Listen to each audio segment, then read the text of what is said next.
Antes de tudo, fica tranquilo, eu não tenho a menor pretensão de ofender a sua religião.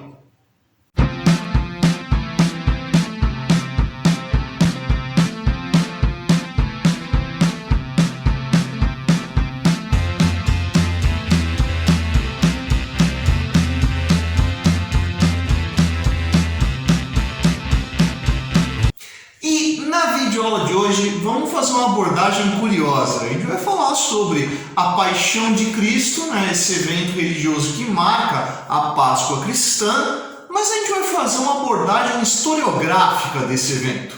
Então, para começar, primeiro de tudo, Jesus existiu, tá? Não há dúvidas sobre isso. Realmente, lá no século I, surgiu um sujeito chamado Yeshua ben Yosef, que nasceu lá naquela região da Galileia e que foi um rabino, que foi um líder espiritual judeu, que criou uma cisão no judaísmo, e que deu origem ao cristianismo. Tudo isso é certo, Jesus realmente é esse personagem.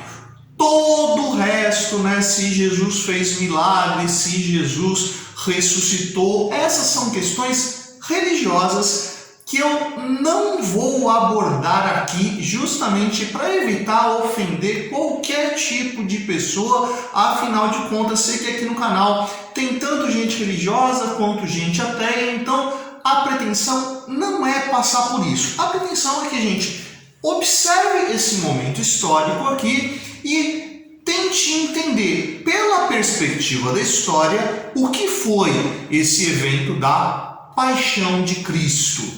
Então, primeiro vamos lá. O que será que levou à morte do Cristo, a condenação dele à morte de cruz? Então, primeiro, a gente tem que observar o Cristo não como um líder religioso, mas como um líder político. Por quê? A condenação à morte que o Cristo recebeu foi uma condenação do Estado romano. Tudo bem, tinha lá o Sinédrio, tinha lá os líderes religiosos judeus, que levaram a acusação, mas a condenação à morte é uma condenação dada pelo Estado, dada pelo Império Romano.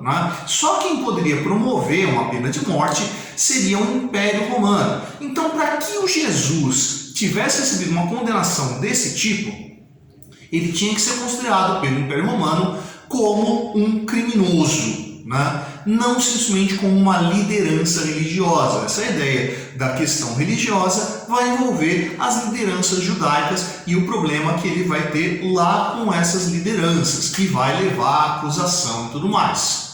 Então vamos pensando, será que Jesus realmente era uma pedra no sapato, um gigantesco incômodo para o Império Romano, para que o Império Romano condenasse ele à morte? Observando o momento em que Jesus vivia, a gente consegue perceber que Jesus não era um incômodo tão grande a ponto de levar a isso, mas o momento onde ele se manifestou, e que vai despontar todo o caminho que leva à sua morte e crucificação e morte, acontece dias antes da Paixão de Cristo. Então, se você é uma pessoa religiosa aí que está vivendo esse momento da Páscoa, eu estou lançando esse vídeo aqui no sábado de Aleluia, na véspera do domingo de Páscoa, alguns dias antes, no domingo que antecede essa data, se celebra lá, principalmente os católicos, alguns protestantes também celebram essa data aí, o chamado Domingo de Ramos.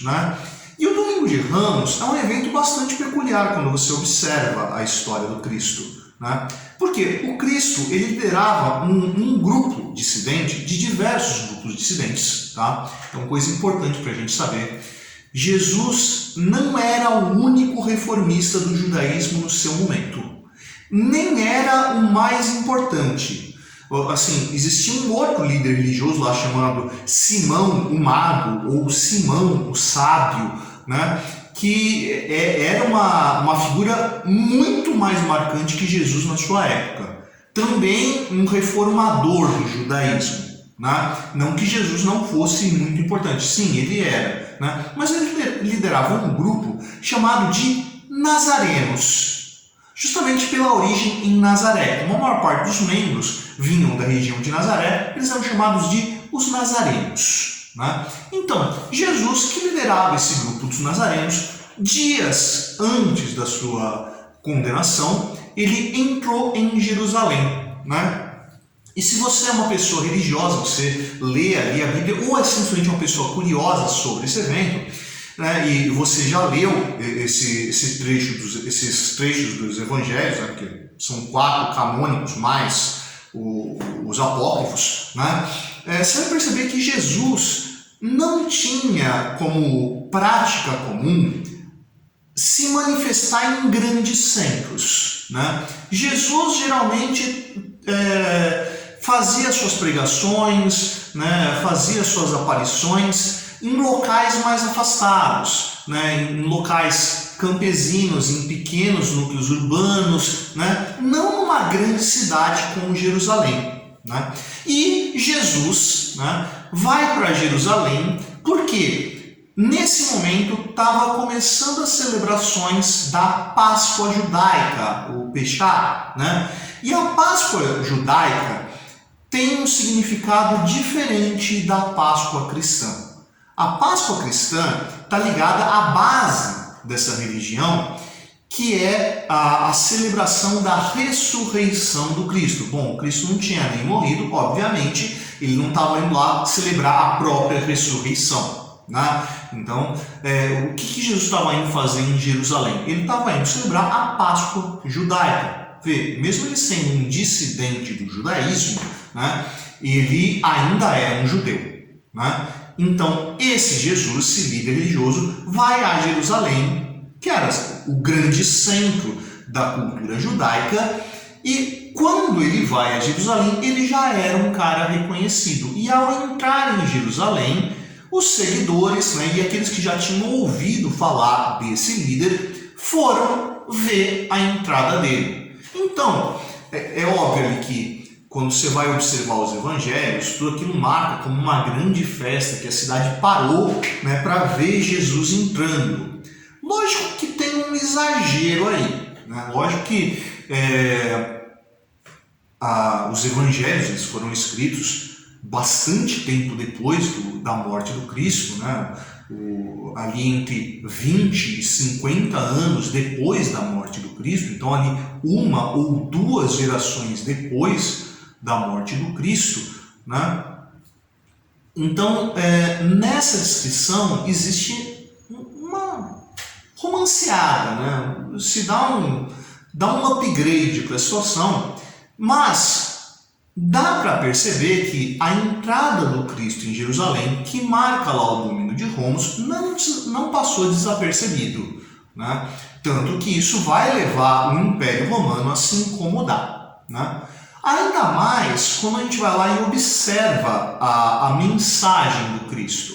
Porque vamos lembrando, né, que a gente está falando de um líder que ele é líder religioso, mas ele também é um líder político. Desassociar essas duas coisas não é algo fácil, né? Elas vão caminhar juntas. Né? Então vamos vendo, né?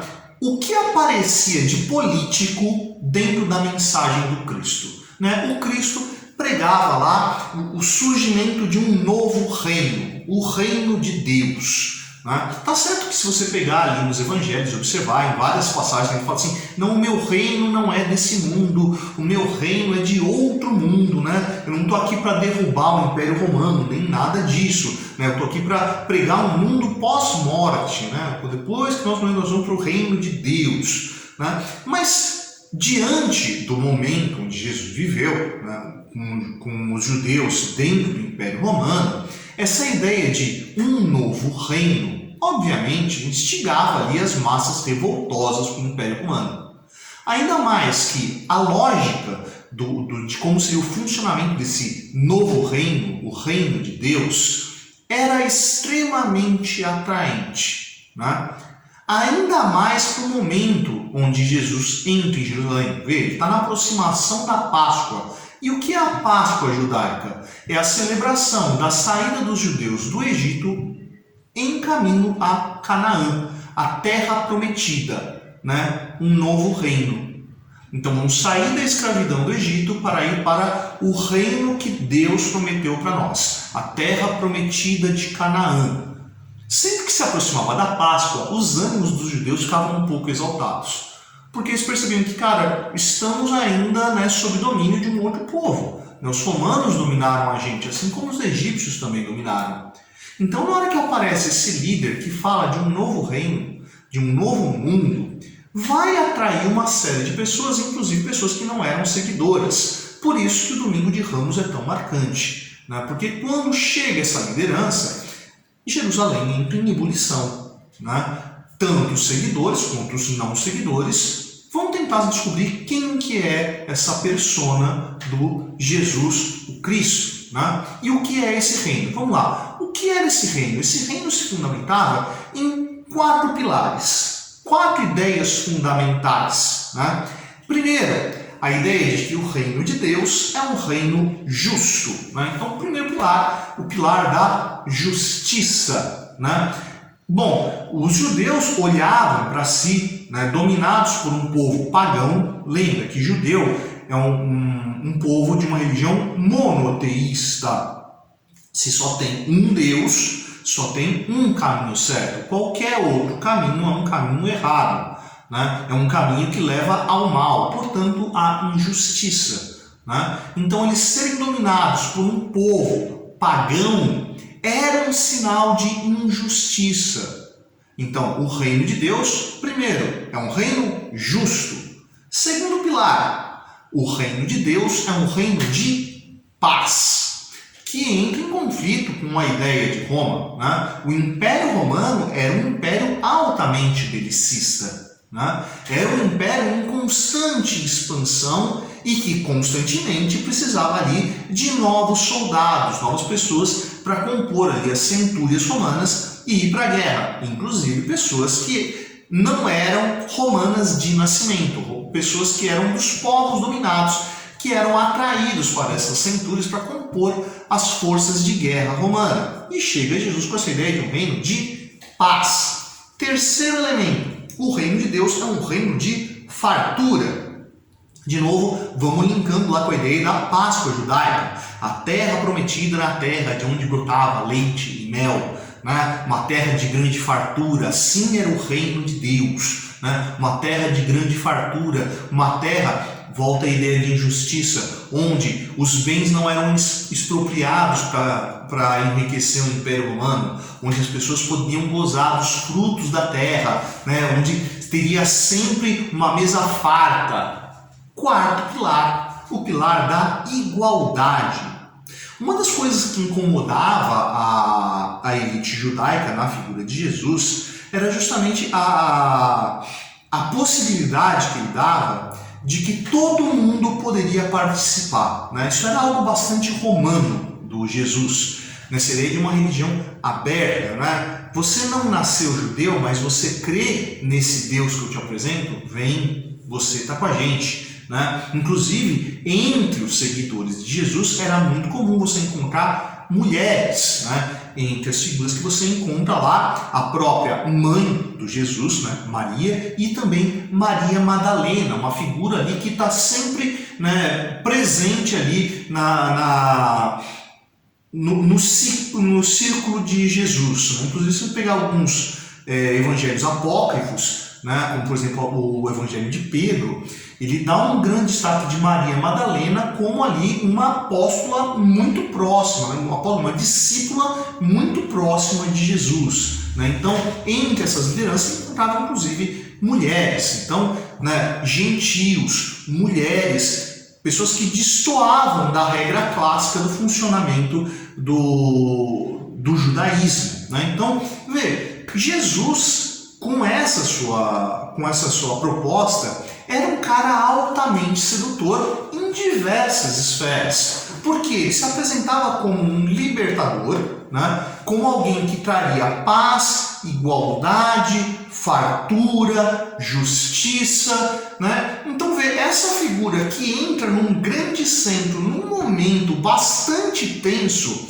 acabou atraindo os olhares do Império Romano sobre ele. E já que Jesus era um problema para as lideranças judaicas, porque ele era um dissidente, né? Ele era um líder de uma cisão do judaísmo, você vai juntar ali as figuras das lideranças judaicas com a liderança da administração romana, que via naquela figura alguém bastante perigoso.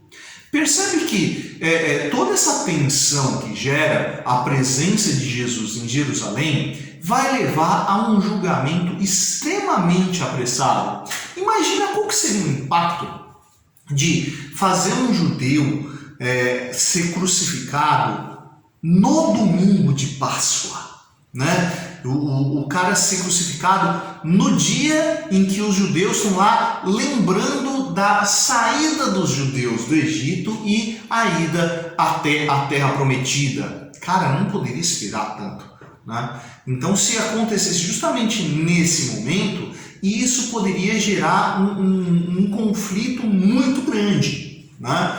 Então, antecipa-se o julgamento do Cristo, né? Foi apressado ali, foi feito meio que na correria, para poder, né, evitar tensões maiores, e por isso o Cristo é julgado, condenado e crucificado numa talagada só, lá na Paixão de Cristo, na sexta-feira da Paixão, né?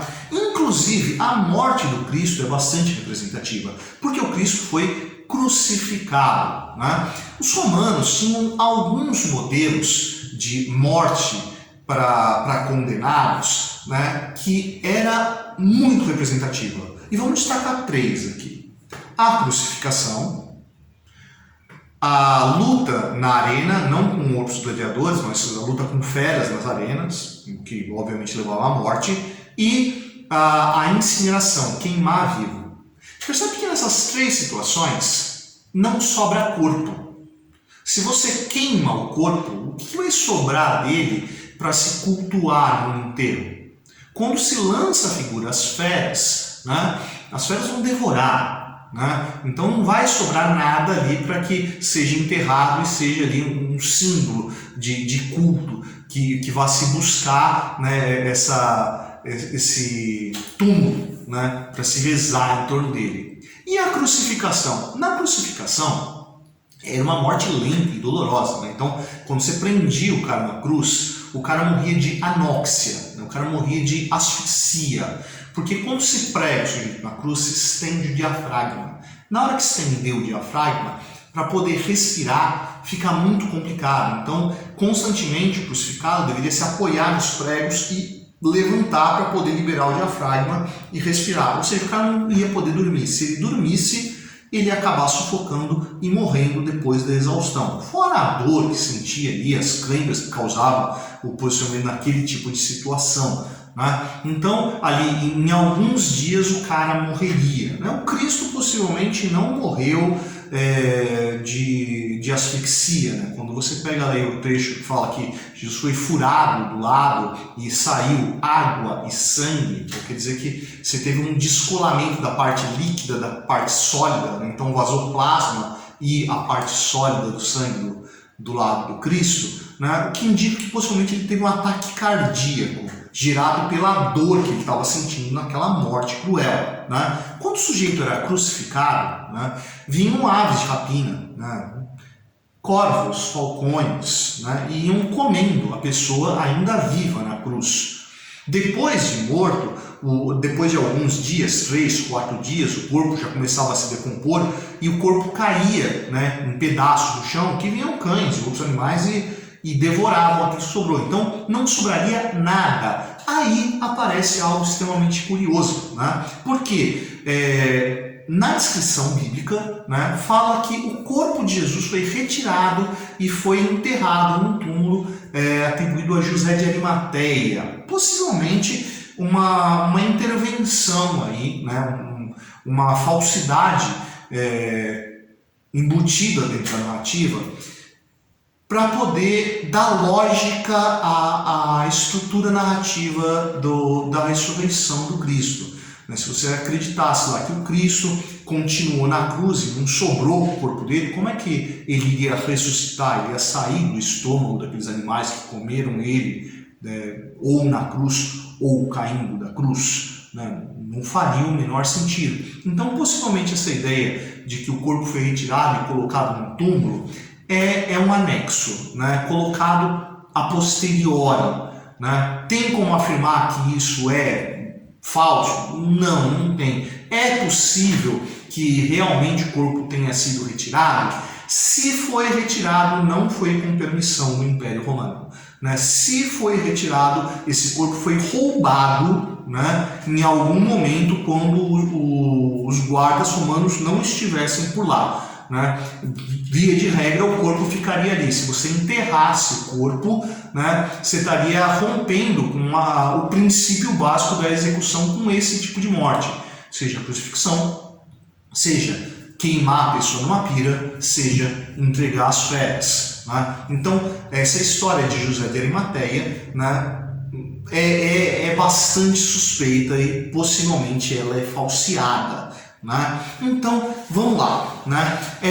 A morte do Cristo, ela é então uma morte que ela é política, não religiosa. Então a gente atribui a morte do Cristo ao Império Romano. Mas quando você vai lá e observa a narrativa feita nas Escrituras Sagradas, você vai ver que a culpa da morte do Cristo é desviada de Roma para as lideranças judaicas. Por que teve esse destacamento, saindo da figura de Roma e indo para a figura das lideranças judaicas? Primeiro, vamos lembrando que Jesus ele era alguém que estava promovendo uma cisão do judaísmo, ele estava rompendo com o judaísmo, ele era um reformador, certo? E a principal figura que vai se destacar na construção do cristianismo vai ser um sujeito chamado Paulo, que não conviveu com o Cristo. Paulo aparece pela primeira vez no livro chamado Atos dos Apóstolos, que segue os evangelhos. Então, Paulo não conviveu com o Cristo. E Paulo tinha cidadania romana. Paulo, como cidadão romano, entendia do funcionamento de Roma, entendia que se você culpabilizasse Roma pela morte do Cristo, essa figura não seria bem aceita. E como a ideia era romper com o judaísmo, isso principalmente pensando em Paulo, Jesus era muito mais um reformador. Paulo é que dá a base do pensamento cristão, de criar uma religião nova que se destaca do judaísmo. Então, essa troca do alvo de Roma para as lideranças judaicas vem para destacar essa cisão. Ou seja, com Paulo você tem muito mais uma figura de Jesus como um líder religioso, enquanto em todo o processo da condenação e crucificação e morte do Cristo, é muito mais um aspecto que é político. Por isso que a impressão que a gente tem, olhando isso posteriormente, é que a crucificação do Cristo é totalmente um elemento religioso e zero um elemento político. Porque os registros que a gente tem na tradição são registros que são voltados à religiosidade e não à política do Cristo. E aí, você curtiu o áudio de hoje? Se você curtiu, você vai lá embaixo dar um curtir. Se você não curtiu, você vai lá embaixo dar um curtir. Essa é a Prancheta do Suetônio. Eu sou o professor Fábio e você, meu amigo, você deveria estar estudando.